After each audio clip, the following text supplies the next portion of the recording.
সুপ্রিয় দর্শকবৃন্দ, আসসালামু আলাইকুম, স্বাগতম জানাচ্ছি ছাদ বাগানে, ছোট্ট একটা ছাদ বাগানের পাশ থেকে। তো মূলত এটা আমার কিন্তু আপেলকুল বড়ই, অত্যন্ত মিষ্টি একটি বড়ই গাছ। তো অলরেডি দেখতে পাচ্ছেন যে এই গাছে কিন্তু অসংখ্য জোয়ার চলে আসছে।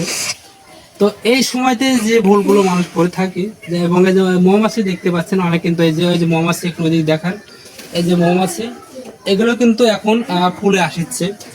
তো আপনারা খুবই কেয়ারফুলি যখন দেখবেন যে আপনারা এরকম ফুল চলে আসছে বা ফুল ফুটে যাচ্ছে, বা ওই যে মৌমাছি ঘুরছে, দেখতে পাচ্ছেন যে মৌমাছি, অসংখ্য মৌমাছি যখন দেখবেন যে আপনার এরকম ফুল ফোটা অবস্থায় আসে, তো এই সময় অন্ততপক্ষে ওষুধ দেওয়া থেকে বিরত থাকুন। কেন? এই সময় মৌমাছি যত বেশি আপনার এই বাগানে আসবে, এরকম ফুলে বসবে, তত বেশি কিন্তু জোয়ার আটকার সম্ভাবনা থাকে। তো দর্শক, ধন্যবাদ জানাচ্ছি ছোট্ট একটি ভিডিওর জন্য। পরবর্তী ভিডিও দেখার আমন্ত্রণ রইল। আসসালামু আলাইকুম রহমতুল্লাহি ওয়া বারাকাতুহু।